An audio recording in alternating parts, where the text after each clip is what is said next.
শুধু মৃত ভোটার আর double entry এই দুটোই যদি বাদ চলে যায় তাহলে তৃণমূল কংগ্রেস আর ক্ষমতায় থাকতে পারে। কাদের সাথে দেখা করেন জানি না, তারপরে দেখি উত্তরবঙ্গের নদীগুলো থেকেও পাথর চুরি আর বালি চুরি কেন যেন বেড়ে যায় মুখ্যমন্ত্রী আসার পর। আমাদের অক্সিজেন আমাদের কর্মীরা, হুমায়ুনের দূষিত অক্সিজেন আমাদের দরকার নেই।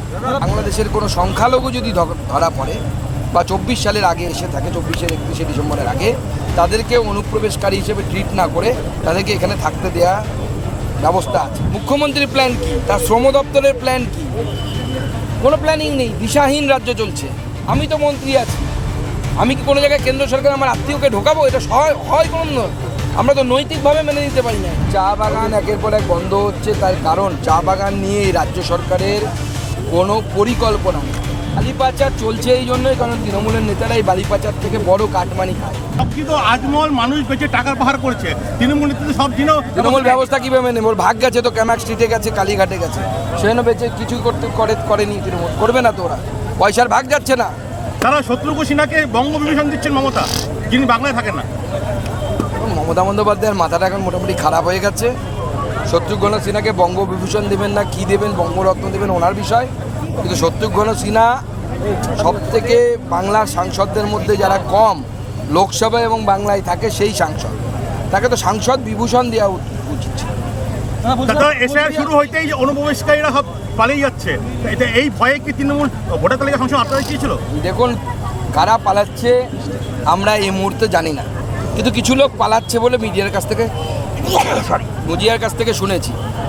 তৃণমূল জানে যে শুধু মৃত ভোটার আর ডবল এন্ট্রি এই দুটোই যদি বাদ চলে যায় তাহলে তৃণমূল কংগ্রেস আর ক্ষমতায় থাকতে পারে না। অনুপ্রবেশকারী ছেড়েই দিন। কোচবিহার আর শিলিগুড়িতে বারবার বাংলাদেশে পশ্চিমবঙ্গের বিভিন্ন জায়গায় ধরা পড়ছে অনুপ্রবেশকারীরা। এক্ষেত্রে কিন্তু আমাদের কেন্দ্র সরকারের নিয়ম স্পষ্ট আছে। বাংলাদেশের কোনো সংখ্যালঘু যদি ধরা পড়ে বা 24 সালের আগে এসে থাকে, 24-এর 31শে ডিসেম্বরের আগে, তাদেরকে অনুপ্রবেশকারী হিসেবে ট্রিট না করে তাদেরকে এখানে থাকতে দেওয়া ব্যবস্থা আছে, শরণার্থী হিসাবে। হিন্দুরা বিশেষ করে, হিন্দু, বৌদ্ধ এবং যারা এখানে খ্রিস্টান তারা আসবে, তারা এখানে থাকতে পারে। বিষয়টা হলো যে আপনারা বারবার একটা দাবি করছেন 26শে বিসর্জন, কিন্তু আপনার দলের সাংসদ মিস্টার গাঙ্গুলি কিন্তু আপনার কেন্দ্রীয় নেতৃত্বের উপরে অনাস্থা নিয়ে এসছে।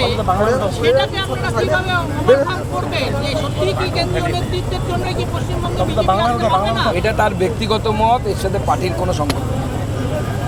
আর কিছু চা বাগান বন্ধ, চা বাগানে এসআইআর হচ্ছে, কি বলবেন? দেখুন, চা বাগান একের পর এক বন্ধ হচ্ছে, তার কারণ চা বাগান নিয়ে রাজ্য সরকারের কোনো পরিকল্পনা নেই। আপনি শ্রম দপ্তর, শ্রমমন্ত্রী বা মুখ্যমন্ত্রী, উনি কালকে আসছেন নাকি উত্তরবঙ্গে, ওনাকে জিজ্ঞেস করুন যে চা বাগানকে লাভজনক না করতে পারলে তো কোনো বাগানই টিকবে না, কোনো ব্যবসায় লাভজনক না হলে টেকে না। তো চা বাগান বা চা শিল্পকে যদি লাভজনক করতে হয় তার প্ল্যানিংটা কোথায়? মুখ্যমন্ত্রীর প্ল্যান কি, তার শ্রম দপ্তরের প্ল্যান কি? কোনো প্ল্যানিং নেই, দিশাহীন রাজ্য চলছে। কী ধরনের ব্যবস্থা করতে হবে, কী ধরনের অর্থনৈতিক ব্যবস্থা, কী ধরনের ট্যাক্সের ছাড়, যার মাধ্যমে চাকে আমরা আগামী দিনে কীটনাশক মুক্ত চা তৈরি করে শ্রীলঙ্কার চায়ের সাথে কম্পিটিশনে আসতে পারি, আফ্রিকার চায়ের সাথে কম্পিটিশনে আসতে পারি, গোটা বিশ্বের বাজার। তো এটা তো জানতে হবে যে কেন আমাদের চা বাগান বন্ধ হয়ে যাচ্ছে, তার স্টাডি কোথায়, তার পড়াশোনা কোথায়, কে পড়ে মুখ্যমন্ত্রীর টিমে? দাদা, জিটি মাইনিং নামে একটি সংস্থার কর্তাকে গ্রেফতার করেছে বালি পাচার মামলায়। অভিযোগ 78 কোটি টাকার এই সংস্থা রাজস্ব ফাঁকি দিয়ে বালি বিক্রি করেছে। না, সে তো সমস্ত জায়গায় হচ্ছে, রাজ্যের নদীগুলো চুরি হচ্ছে। মুখ্যমন্ত্রী এই যে আসেন বছরে একবার দুবার করে, কাদের সাথে দেখা করেন জানি না, তারপরে দেখি উত্তরবঙ্গের নদীগুলো থেকেও পাথর চুরি আর বালি চুরি কেন যেন বেড়ে যায় মুখ্যমন্ত্রী আসার পর।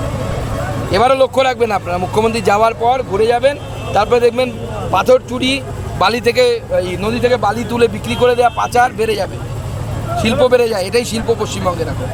এবং সারাফ বলে একজন গ্রেপ্তার হয়েছে যে বালি পাচার কাণ্ডে যুক্ত, আমার সন্দেহ তার সাথে ভাইপোর যোগাযোগ আছে। আচ্ছা, আরেকটা কথা যেটা হচ্ছে, আপনারা তো সবসময় সৌজন্যের রাজনীতির কথা বলতেন, কিন্তু আজকে আমরা সুকান্ত মজুমদারের মুখে শুনতে পেলাম যে আমরা মারবো না, কিন্তু মারতে এলে ছাড়বো না।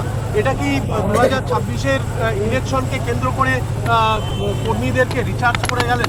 দেখুন, এটা মানুষের সহজাত প্রবৃত্তি এবং ভারতের সংবিধানও বলছে আপনার উপরে যদি কেউ মারতে আসে, আপনার প্রাণহানির আশঙ্কা থাকে, আপনার আত্মরক্ষার অধিকার আছে। এমনকি আপনি যদি খুন করতে আসে আপনাকে কেউ, আপনি যদি তার পরিবর্তে তাকে খুন করে দেন, আপনার যা খুনের যা নর্মাল শাস্তি সেই শাস্তি হয় না।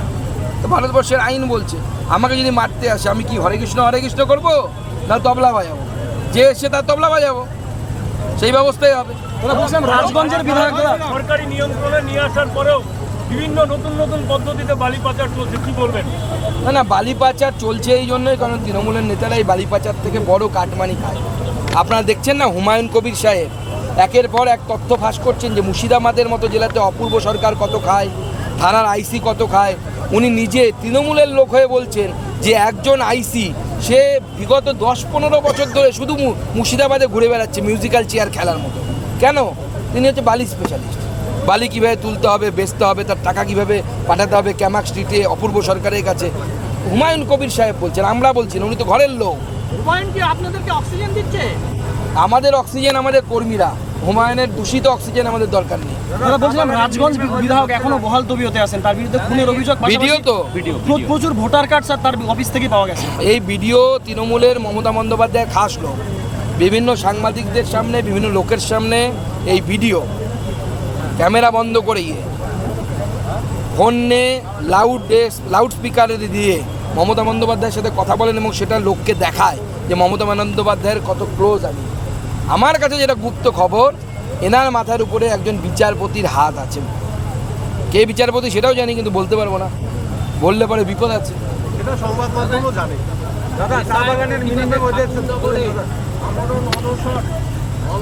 দাদা এই জায়গাটিতে বসে আছেন ফালাকাটার এই ধূপগুড়ি মোড়ে, আলিপুর থেকে ফালাকাটার এই যে যাত্রাপথ মাঝখানে এত ভাঙা এবং সমস্তটাই দেখা যাচ্ছে চুরি হয়ে যায়, সেই দিক থেকে দাঁড়িয়ে কি বলবেন? দেখুন এই বিষয়ে আমাদের স্থানীয় বিধায়ক থেকে শুরু করে স্থানীয় সংসদ সবাই বারবার তারা সরব হয়েছে। সরকারটাই যখন চোর, সরকারটাই এরকম, আপনি কিভাবে আটকাবেন? এই সরকার এমন কোনো জায়গা রাখেনি। একজন মুখ্যমন্ত্রী পশ্চিমবঙ্গে এর আগে কেন ভারতবর্ষের কোথাও হয়েছে কিনা সন্দেহ, তার ভাইজি না ভাগ্নি বৃষ্টি মুখার্জি, তার নাম গ্রুপ সি গ্রুপ ডির বাতিল হয়ে যাওয়া লিস্টে। আপনি চলে যান এখানে উত্তর দিনাজপুরের ওখানে চোপড়ার বিধায়ক হামিদুল, তার মেয়ের নাম এসএসসির লিস্টে, ইংলিশের শিক্ষিকা। এখানে কুচবিহারের আমাদের ফরওয়ার্ড ব্লক থেকে আসা নেতা, তার মেয়ের নাম এসএসসির লিস্ট। এইরকম চোর সরকার জীবনে দেখেছি আমরা। আমি তো মন্ত্রী আছি, আমি কি কোনো জায়গায় কেন্দ্র সরকার আমার আত্মীয়কে ঢোকাবো? এটা হয় কোনো, আমরা তো নৈতিকভাবে মেনে নিতে পারি না এটা। আরো ভালো ভালো খবর দেখতে সাবস্ক্রাইব করুন বাংলা হান্টের ইউটিউব চ্যানেল। বাংলা হান্টের আরো খবর দেখতে নজর রাখুন। বাংলা খবর মানেই বাংলা হান্ট।